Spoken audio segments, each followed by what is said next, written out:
It's the moment you've all been waiting for. We're talking Toy Story 5 spoilers. I've been dying to talk spoilers with you. Have you been dying to talk spoilers with me? I'm always dying to talk to you. All right, let's get into it. So let's start out with Toy Story 5 spoiler warning. Yeah, stop it. Go watch the movie because you'll enjoy it. Let's hop right into it. We have to talk about it. We'll talk about this the Pixar moment. Jessie finding out that Emily, named her daughter. Kid, named her daughter Jessie. And I didn't really get it when they first showed the heart. I thought it was like a throwback, like, oh, the kid Emily did that with Jessie. Correct. When they were like playing. When it's on the tree. Yes. Yes, but then I thought that too. When she brought out the lunchbox and it was like, to my dear sweet Jessie or whatever, my daughter or whatever. It was like, yeah, not a dry eye in the house. It's good. That is spectacular. In a moment in the movie where Jessie is feeling particularly helpless. Yep. And like she had just run away. There's no point to life for her because her life is dedicated to having an impact on a child.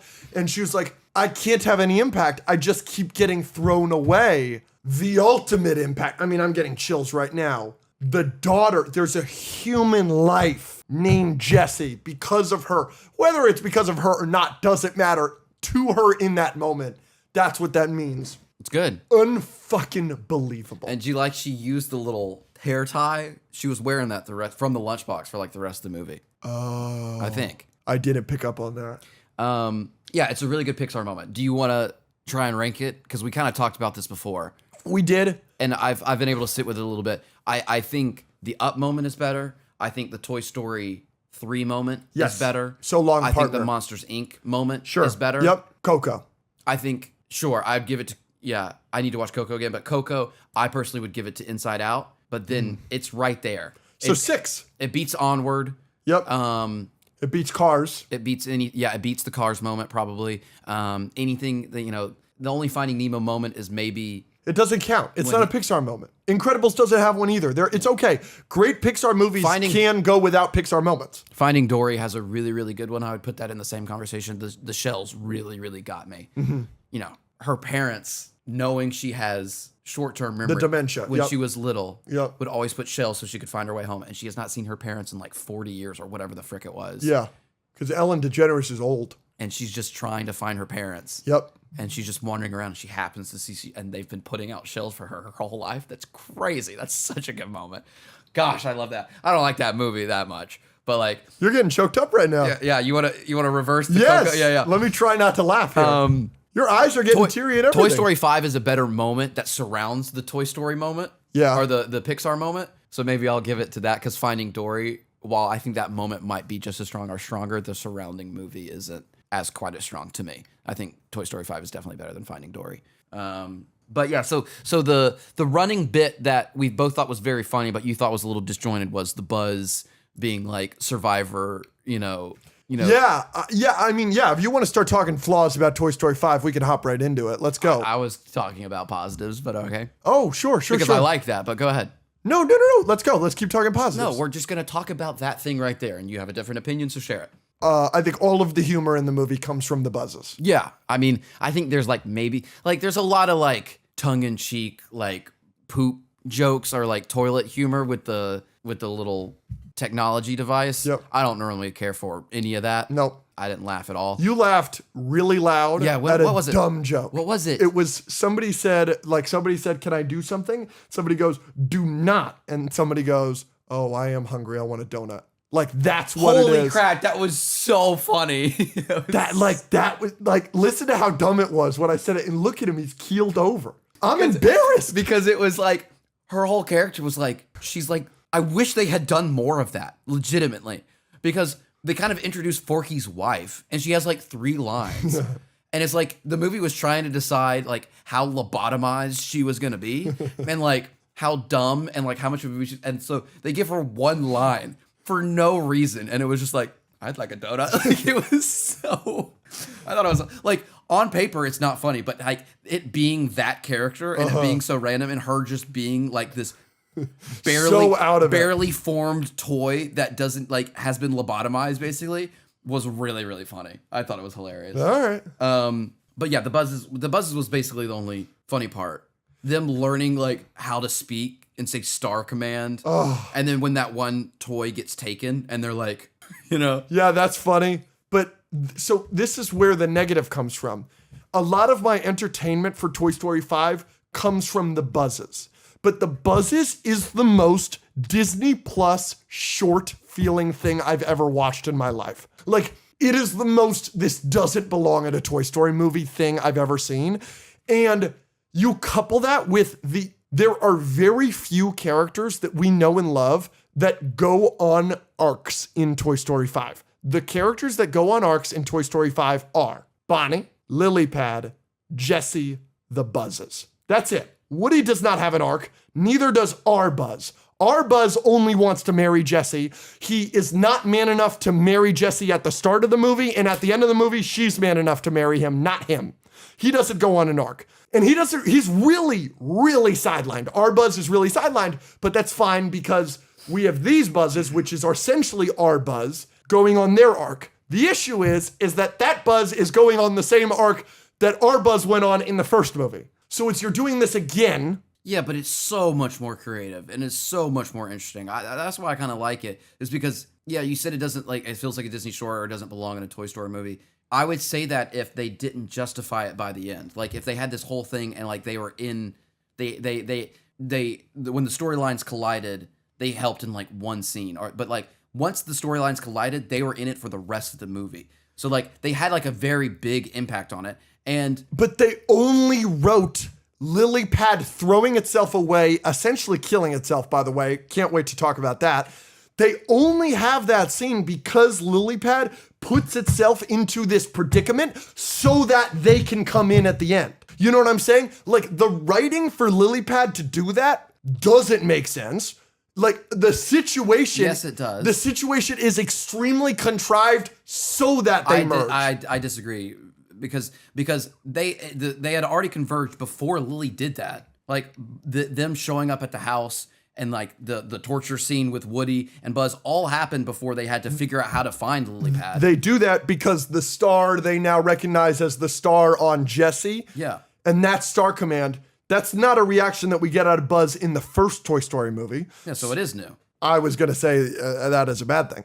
Yeah. But I think that's extremely contrived. Like, extremely, like, that's a reach for me. I think they explained it all very well. I mean, there's a very clear reason and motivation for why Lily did what she did. And again, yeah, all of that seemed to make sense. They were in it throughout the rest of the movie. Like, again, it's not like they showed up, we were like, oh, these guys can find Lily Pad, and Lily Pad just happened to accidentally like be somewhere we can't find her. No, there was a reason Lily Pad did that. There was a reason the Buzzes found us. And there was a reason why we could use them. And it wasn't just like one scene where we spent like half this movie on this like weird side quest and then we get them for one scene. No, all that made a lot of sense to me. So what are the scenes? The Buzzes all show up on all the horses. Well, they show up before that. Yep. They take Buzz captive. And Buzz gets to have the speech with them. Yep. And then they show up with all the horses, which they don't need to. Mm-hmm. And then after that, how do they get to the truck? They fly. No, they fly after. No, they're still riding the horses. Lily Pad figures out how to. Yeah, but so they ride the horses all the way there? Yeah. Damn. Because they were cutting through houses and stuff. Remember that? And then they like ride up on a thing and they all jump in. And then the reason that they're able to do the next step of their plan is because Lily Pad and the Buzzes can work together. Yes. It all makes sense. And they fly them out of there and then they drop them off and then the Buzzes aren't in the movie until the end. Yeah, but that's the end of the movie. That's the climax of the movie. They're there from basically the Jessie Pixar moment to the end of the movie. I want to say something. I loved this movie. It's like my favorite or second favorite movie of the year. I'm just pointing out there are flaws, and that is pointed out. I know you hate that I'm going to say this, but Toy Story 5 is the worst rated movie in the franchise on Rotten Tomatoes. It's still a 92%. Which is still very high. It keeps Toy Story as the highest rated franchise in Rotten Tomatoes history. But it is by far, I think second to lowest rated is like 97 or 98%. So it is a big dip. I just have said this since day one. I said this since our review. This is such a difficult movie for me to review because if I was being completely honest based on the film and not at all how it made me feel, I do think structurally this movie is like a 6 out of 10. It's not nearly as funny as the rest of the franchise.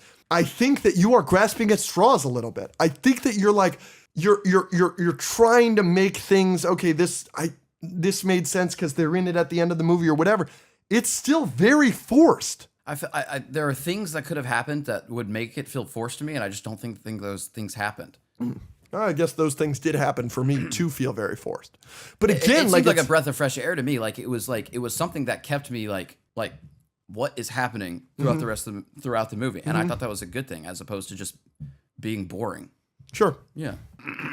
What do you think of Lily Pad killing herself? Good. Yeah. I don't know. I thought that was so interesting.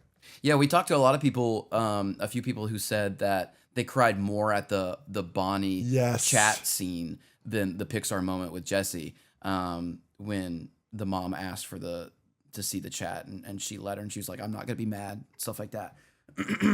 Very real kind of scene. Like, I think we all have been through something similar like that or know someone who has where it's like, people can be mean. Like, human beings are, kids are mean.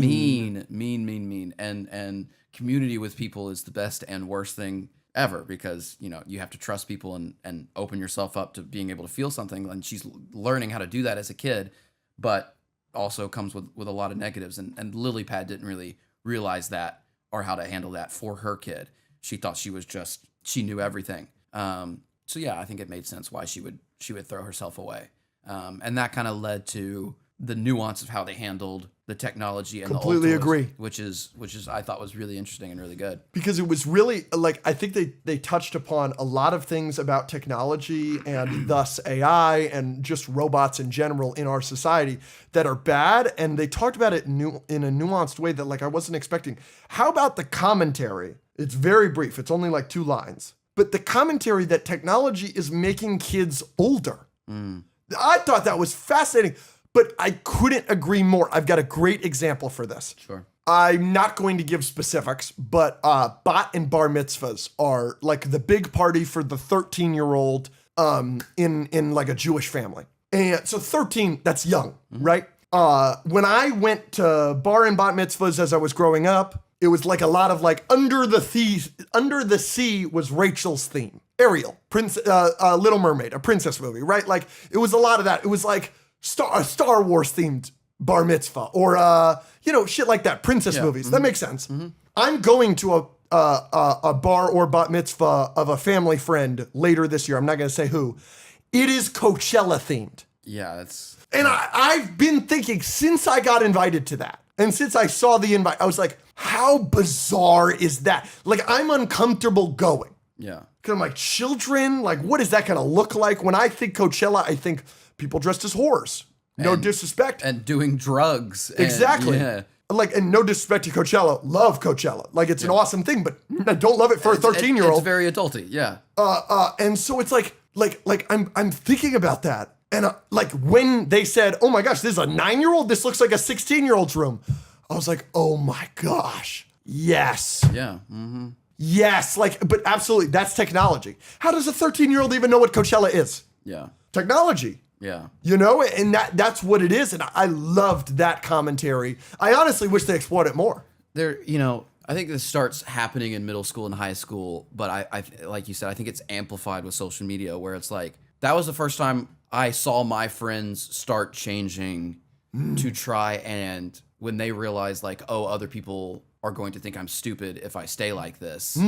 Like I was at a school. So yeah, like in high school, I'm this Spider-Man loving, wearing this magic actor doing magic and acrobatics. And like, I didn't have a care in the world. Yeah. And when I was in middle school, high school, and I swapped schools. My friend swapped schools between like 8th and 9th grade. And then I swapped a little bit after, like a year or two after. And I swapped to the school that he swapped to. And when I swapped to that school, I was like, he is so much different. And he even admitted to me years later, it was like, when I swapped to this new school, no one was really like you or people that we used to have at the school. Like I got bullied a lot. So like I'm a lot less outgoing than I used to be. And that made him feel more grown up and less whimsical than when we were in the same school together. And I think it was because there were just older kids that would look down on certain things that we just had fun with. And I mean, if social media doesn't just do that all the time, constantly. Yeah. So like, yeah, if you're in chats and on social media with other people, like that was just when it happened at school. But imagine it happening at school and then also happening like publicly online constantly. Yeah, it's gonna suck a lot of joy out of like everybody, especially if you're a middle school kid. You're dealing with enough mentally and emotionally. You know what I mean? Absolutely. Yeah. So that, yeah, I agree that. It's a big reason why I'm so grateful for this community.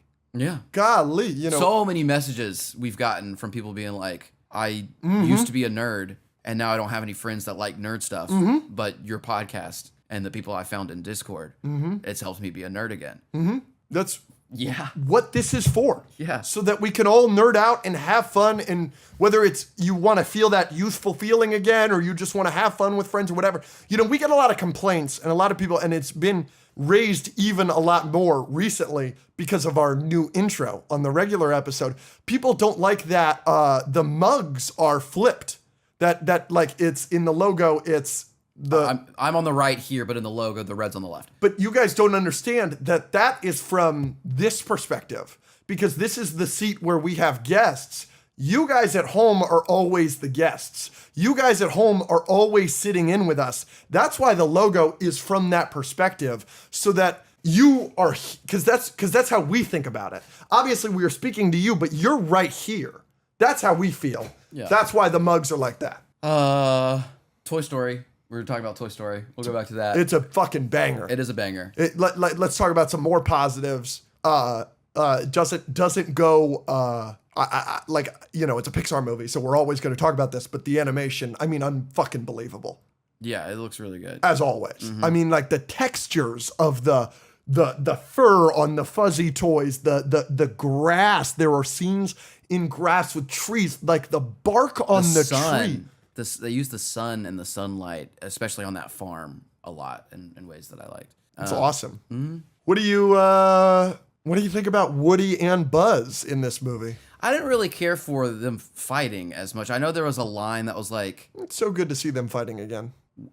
tell me if I'm wrong. When did they fight? Other than Toy Story 1. I feel like they technically fight in every movie. Like, Toy Story 2, I can't remember now. I mean, Toy Story 2 is the whole thing where Woody wants to leave and Buzz is trying to convince him to come back. Yeah. But like, that wasn't them fighting about like who's in charge. I don't know. Maybe I need to go see the other movies again. This seemed a little. 3 they fight because he like can't believe that they're gonna stay at Sunnyside. So Woody's like really mad at him, and like Buzz goes and extends his hand, and Woody goes, Yeah. "What a diva." Yeah. Again, that's the same kind of thing from Toy Story 2, where it's like wants to say somewhere, and it's like that. It was never like, like we're jealous over Jesse, like or being a deputy or who's in charge thing. I guess that's new, and they were trying to, because like Buzz wants to propose and stuff, so they were trying to do that. But I didn't really care for it. Every time it was happening, I was just like, let's move along. We teased this on the regular episode. The moment where the writers acknowledged that they shouldn't be separated, that I talked about on the regular episode. You seemed confused. You didn't know what I was talking about. Booty. I don't think that's a character. This is a children's show, my brother. I've been up since 5 a.m. and the trailer didn't come out until an hour ago. Log in.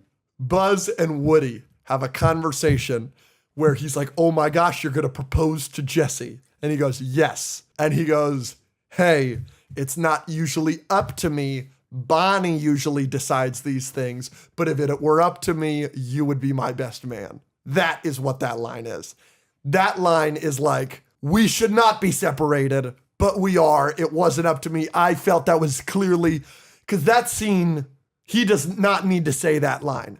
That scene is only there for the audience. And that's what that line, I interpreted it as. Interesting. I 100% that line in Toy Story 5 think that scene is the writers being like, we shouldn't be separated, but we are. But Buzz said it. I think it would make more sense if Woody said it, because Woody's the one that decided to leave. So if Woody was like, it was Bonnie's decision, like she didn't really want me. But it wasn't Bonnie's decision in lore. That they couldn't make that make sense with the writing. I just think that was the nod. Or I don't know why else that line is in the movie. Just to show that they're friends and like still close. If they've been fighting this whole time, and Woody should be in the wedding because we want all the toys to be together. Like that's my point. You know, this is my point. Like say what you just said out loud again. Because we want all the toys to be together. Yeah. That's why it's in there. That's my point. That feeling that you get where you're like, yep, he would be his best man.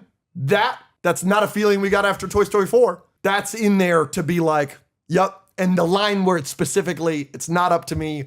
Bonnie decides these things. But if it was up to me, you would be my best man. That extra added line is that. Why is the Bonnie decision like anti? It's like a meta thing. It's like a meta. Bonnie makes the decisions because they're toys. We didn't make the decision to separate us in Toy Story 4. That's what that is.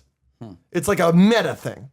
In the same way that Chef by Jon Favreau, you ever see that movie? It's about Iron Man 2.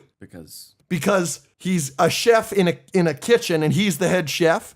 And then the owner of the restaurant comes in and is like, no, I want you to serve this menu. And Jon Favreau's like, no, I don't want to serve that menu. And he's like, I'm forcing you to serve that menu. Then that menu gets bad reviews with food critics. And then the chef is the one that gets blamed. And so he just is like, fuck you all, and starts a food truck and just goes around the country giving his own food to his own people. And that's what Chef is, because it's an indie movie way smaller than Iron Man 2. So how's that about Iron Man 2? Because Iron Man 2 got review bombed. And Jon Favreau wanted to make a different movie than they made, and Marvel and the studio came in and they were like, no, we want you to make this. And then he got all the blame for it. Isn't that the movie where he was just like, my girlfriend's going to be Scarlett Johansson? And Sofia Vergara, my goat. My fucking goat. Can't blame the guy. No. You know, maybe I should become a director. Yeah, Toy Story 5 is really good. That's about all. You know, I'm trying to think, what else did we talk about that we should? I think they handled the technology and the old toys well. Like they very clearly show the negatives. They show the chat with Bonnie. They show multiple times throughout the movie the kids having to grow up quicker, or their imagination not being utilized as much, and them not playing as much, and them being glued to screens. Like they clearly show negatives, but they also show that they also do a good job of showing like the evolution. Like, you know, there's the oldest toys, then there's the medium technology toys who also feel a little bit outdated, even though they are technology. And it's just like, this is the gradual, this is what happens. And we've got to learn how to deal with it. And there are positives and negatives there. And yeah, I think they handled it about as well as they could. Cool.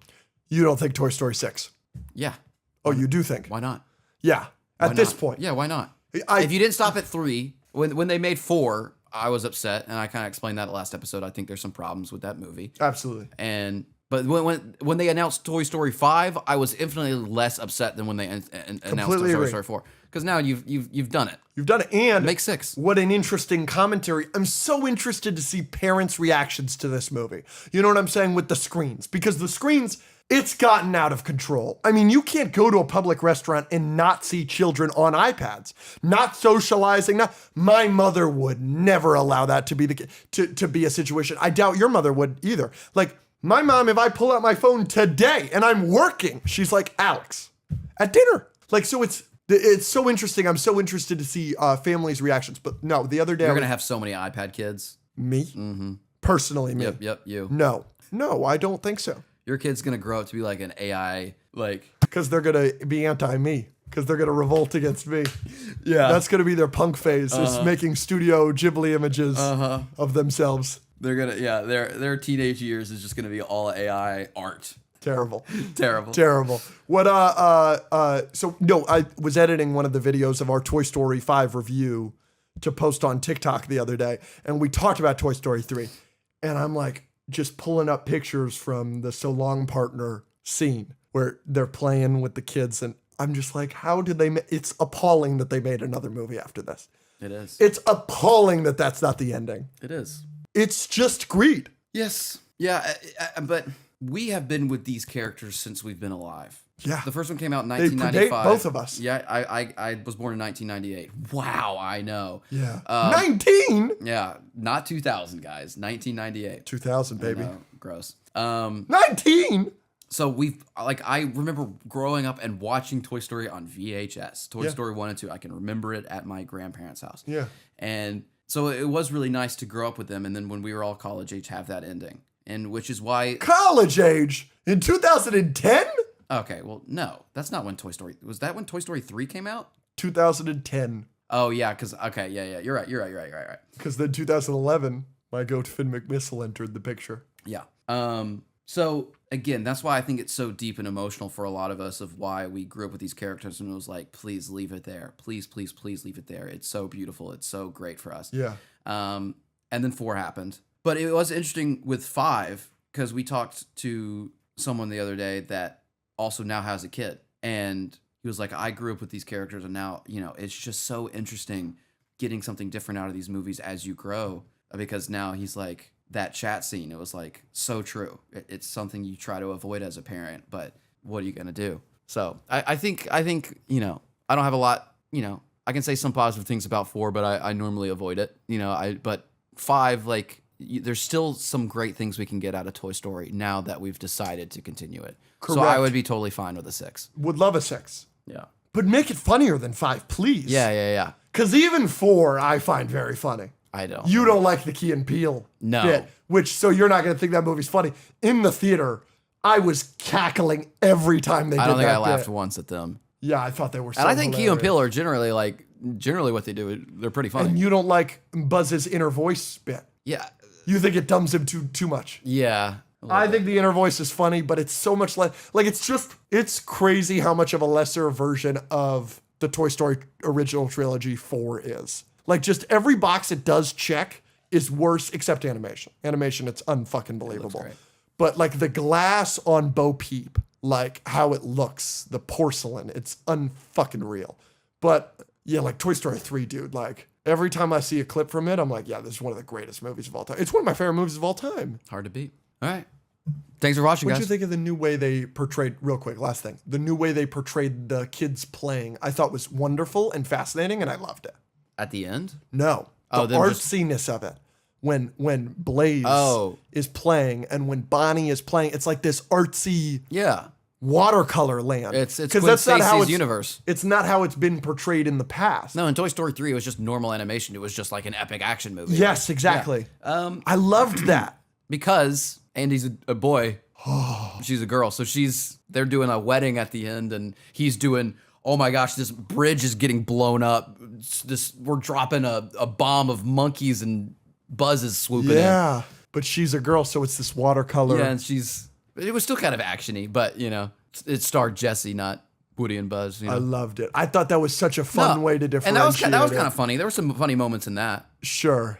Giving Conan O'Brien, who plays the poop toy, his Conan O'Brien hair in that was very funny. And then when it was revealed that he was the actual bomb, that was kind of funny. Yep. Very Cars 2, by the way, And showing Cars 2's influence. When sure, buddy. When she starts dancing with the horse, Bullseye. Yes. That was kind of funny. Yes. But yeah, again, nowhere near as funny as 3 or The horse bit, where it's all the horses, and they're like, we've got to find rides. And then it's all the horses, and then one of them's like a rainbow horse. Like, that feels like it would have been so much funnier. That could have been so much funnier. You know what I'm saying? Like, that seems like a Pixar joke that they nail, and it just made me go, huh. You know what I'm saying? a little bit. Could have been better. I think it's a really flawed movie, like Mando and Grogu. I think those are both really flawed movies that I enjoyed the hell out of. Yeah.